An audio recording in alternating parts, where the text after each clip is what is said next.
anyway, Karen, can you believe we are coming to the end of season two? I can't quite believe we're at this end of season two. Yeah, it feels, in some ways, it feels like a really long time ago that we started, but Hmm. Hmm. yeah, at Hmm. the same Hmm. time, it seems to have gone very quickly. Yeah, so we're taking a few weeks break, listeners, and we have some plans for season three. So we just want to work through those. But we thought we'd give you a bit of a run through of our highlights from the guests we've had on the show in season two, because I think you can. There's something in it for everyone. I think it's a very content rich season, and it covers a wide spectrum of guests and all sorts of different ideas. I've described it before. For me, it's like having a masterclass every week, talking to these people, being able to ask them questions about all sorts of topics. I've really, really enjoyed it. Yeah, it's incredible. I didn't really think about when we started, the idea of starting a podcast, the fact that you do actually just get to contact people that you don't know and say, hey, do you want to come on my podcast? And you get to have a fantastic conversation with them and then Absolutely. share it with other people. Yeah, no, it's the best thing ever. I really, really, I find it so stimulating, and I'm always thinking of something a guest has said, or prompts me to look up something that I hadn't really thought about previously, and just do a little bit of digging around, and you find yourself going to places that you had never crossed your desk before. So yeah, no, it's been really positive. I don't want to do any of our guests a disservice by picking out a highlight, because there have been every episode there was something in it for me or for you or for our guests or for our listeners. I don't know, just thinking at random. Um, Maybe one of the topics, I suppose, that is on people's tongues at the moment is social license, and we had Cami Heleski from the University of Kentucky talking about social license. It's one of those topics some people say, "Oh, please don't tell me and don't mention that. I just have had too much of it." But at the same time, our title of that episode was "You don't know what you've got till it's gone." Yeah, I think that's so true.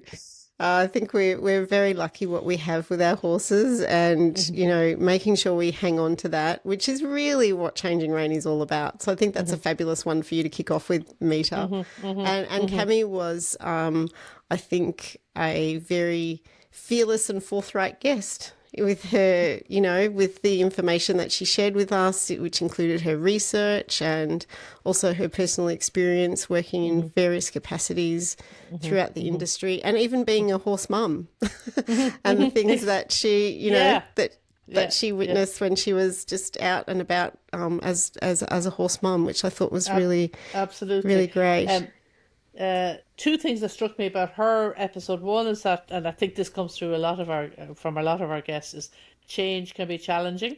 Hmm. And I think we all know that in everyday life, and then in the horse world. And she also mentioned something. She talked about how, in her view, high level competition horses should have access to natural environments, and it's a kind of a sad thing to think that that's what should happen, that they don't get that.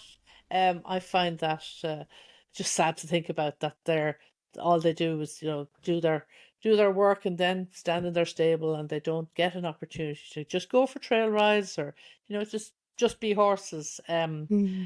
Um, that was something that was picked up on by Lee McLean, who was one of our, if not our first episode, I think, in this Yeah, I think season. she was. Yep. Yeah, she was very interesting. I call her the Alberta cowgirl, because she has a fascinating life on the prairies of Canada. Um, one of her things was about horses having a job, um, Hmm. and I think we all agree that sometimes commercial considerations can actually have a negative impact on equine well-being. Um, Yeah, I yeah, yeah, she certainly seemed to think it was a positive thing, and I think it probably can be, but I think it can also, work the other way as well. But I think she had some really great ideas, and I love some of the stories that she shared Mhm. of her journey, and particularly recovering, and overcoming fear. I think that was a really good story that she shared with us, because I think that so many riders struggle with fear, even if they acknowledge it or they don't. And I think that often can drive choices that people perhaps wouldn't ordinarily make, but because they're fearful. And I think being open and honest and acknowledging that if you are fearful can lead to better outcomes for you and the horse. Yeah. And I think Lee really did a great discussion of that. Yeah, I enjoyed that, because that's something you and I had talked about previously. And it probably segues nicely into Christina, who was our bitless rider from Hungary, because possibly one of the outcomes of fear, or one of the things that people do to mitigate their fear, is to use harsher and harsher equipment, whereas Christina would go the other direction. That's far more your world now, Karen, than mine. So I'm just interested to hear what you thought about Christina. Yeah. I loved Christina's episode, and talking about that transition over to bitless. And she was driven to that basically, I think, because one of her horses just wasn't coping particularly well, and had been injured perhaps, and she found that sort of redoing that foundation training and starting the horse off again, being ridden bitless, was really transformational for their partnership. And she was interesting how she talked about having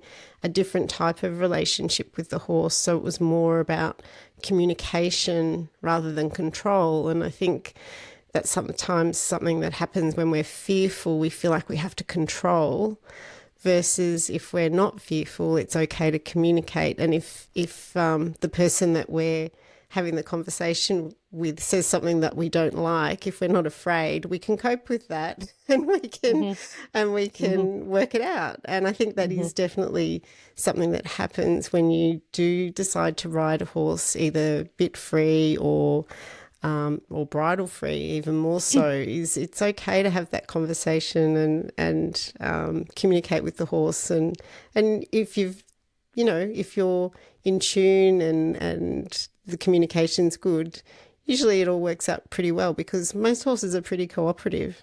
So most of them actually do want to do what, as long as they understand it, and it's not too far beyond their capabilities. Most horses are pretty agreeable. Yeah, I in my experience. Yeah. Another guest I enjoyed, for I suppose obvious reasons, was Fran Berry, who was one of our leading jockeys here in Ireland.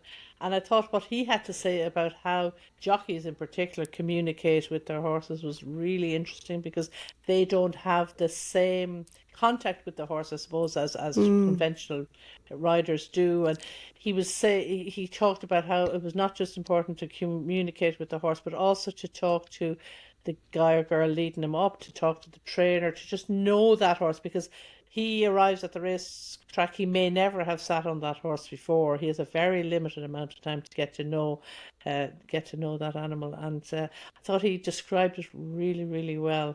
I thought it was fascinating insights.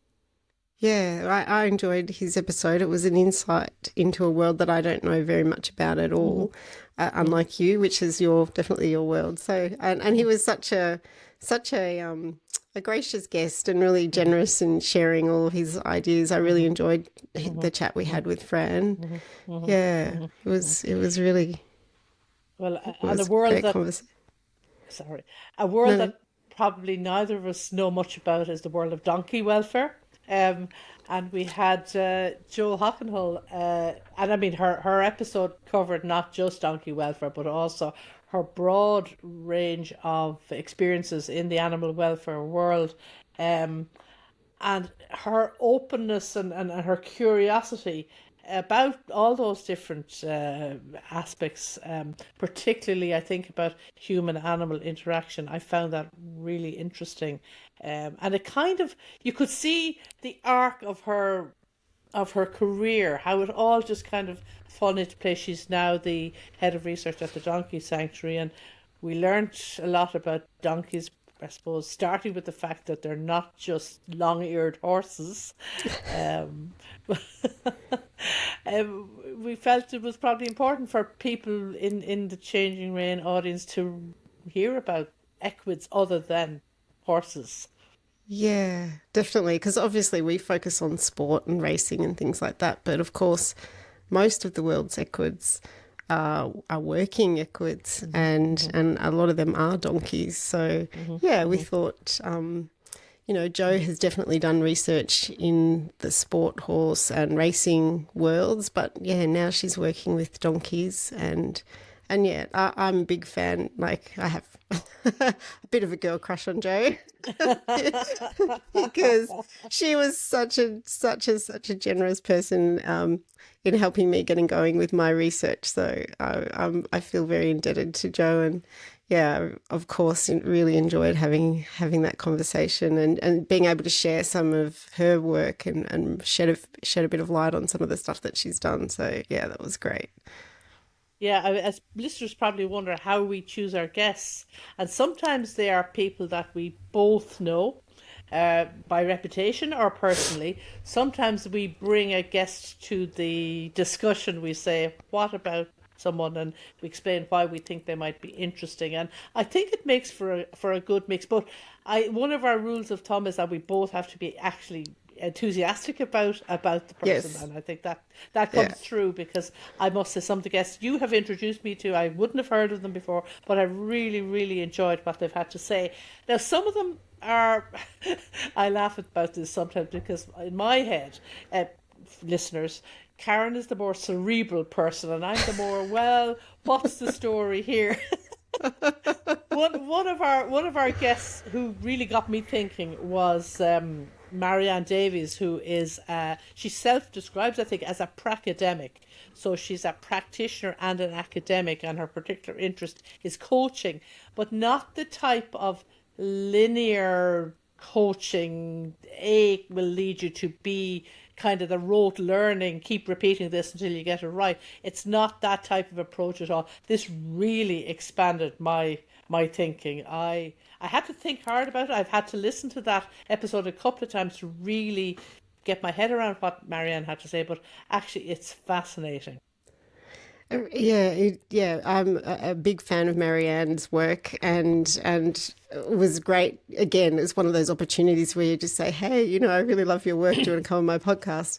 And just it's challenging because it is very different from what many of us have been taught in terms of the 10,000 repetitions and just doing it over and perfect practice and all of that kind of sort of way of coaching, and she really turns that on its head a little bit.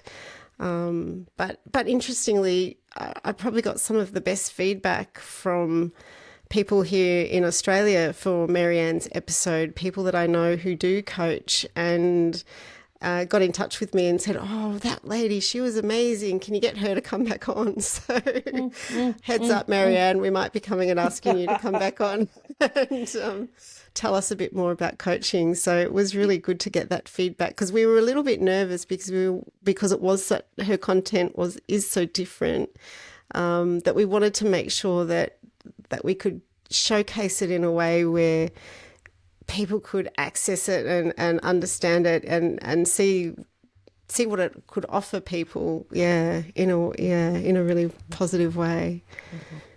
Yeah, and I think the idea of having Marianne back on, and maybe describing how how her theory is applied, would be something that our guests, or our sorry, would be something that our listeners would enjoy. And we have kind of previous history of doing two episodes, because in the first series we had Jake Vesey, and we had two episodes with Jake about zoo enclosure design and behavioural ecology. And in this season, we had Maddie Campbell, a veterinary ethicist. In the first of her episodes, she talked about the ethics of using horses for sport, which I think all of us who are involved in horse sport, whatever aspect it might be, I think we do take time to, I hope we do take time to think about the ethical aspects of it.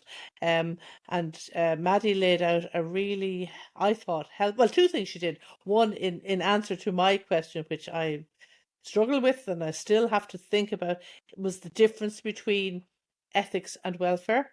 Hmm. And I commend that part of that episode to people just who explained it quite clearly. And then the other thing was the idea of using an ethical framework when you are faced with one of these ethical dilemmas, to actually use an ethical framework to figure out what you should do by taking all the available evidence and looking at it from the various stakeholders' perspectives.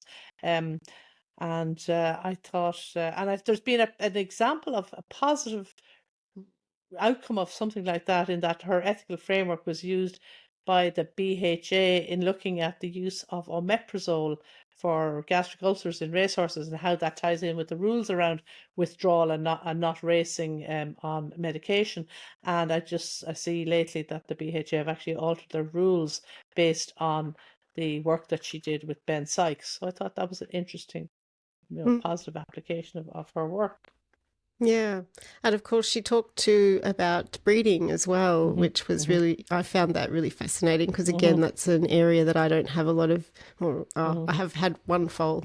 Well, not me personally, but I've had one mare that had one foal.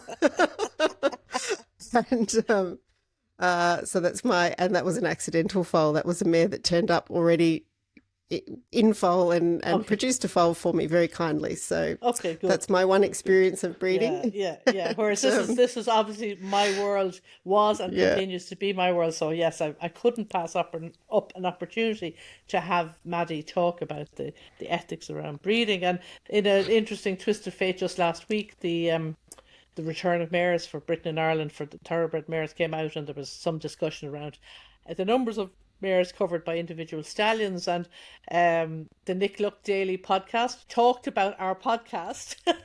So, and mentioned Maddie's episode as a resource for people who wanted to learn more about the ethics around breeding. So it's nice to see that we're having an impact um, in the wider podcast world and beyond. So yeah, yeah. Yeah, yeah, because I definitely found that really fascinating, that discussion we had about, AI Hmm.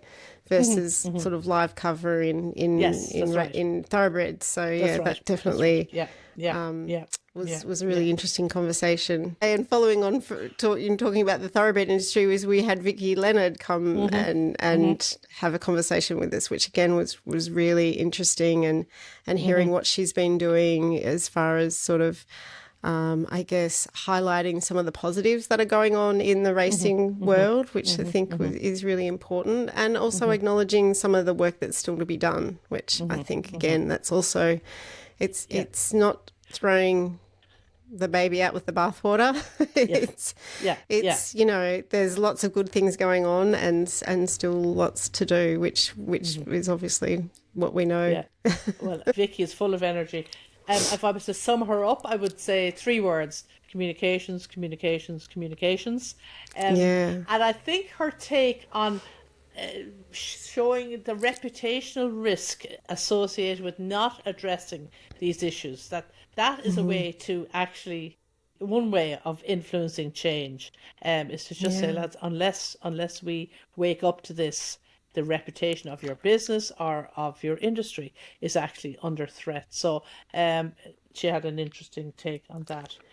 Yeah, but I think the other thing that was really interesting was that whole way of looking at welfare as almost like a business challenge. Mm, So there was the mm, reputational risk element, but also, this is actually, I think her words were the one thing that could bring, shut the gates on racing, and it mhm, was welfare. I think mhm, were her mhm, words, mhm, and that whole business aspect to it, which I think is, mhm, mhm, it takes the mhm, emotion out of it a bit, but mhm, maybe that's what we need. mhm, mhm. Yeah. And another Australian-based guest was Meredith Chapman. I found this a really interesting episode because we talk about equine welfare and we're kind of focused on it, but actually, human safety around horses is critical. And the fact that she was appointed health and safety officer for Equestrian Australia in the wake of tragedy, shows you Mm. that this is something that's really, really important, and that everyone involved in horses has to take this seriously. But I loved that how she pointed out that we have to take responsibility. It's not just, oh, a horse is big and dangerous, so it's not Mm. our problem or not our fault if something awful happens. There's so much we can and should be doing, and we just have to integrate both horse and human safety. I mean, this is obviously resonates with you and your work, but I loved her practical approach to it. Yeah, absolutely. Yeah, and just the fact that, you know, it's not just you can't just blame the horse and say, Mm, okay, well it's a dangerous thing. Wash our mm, hands of it. It's all mm, the horses mm, are big and dangerous. Yeah, a hundred yeah, percent. no, And no, even the fact that her insight, because she worked prior to doing her research and prior to working in safety yes, as yes, a critical care nurse. So she had absolutely, actually had the job of caring for people who'd had yes. catastrophic sort of Yes, yes, horse related accidents and things. absolutely, absolutely.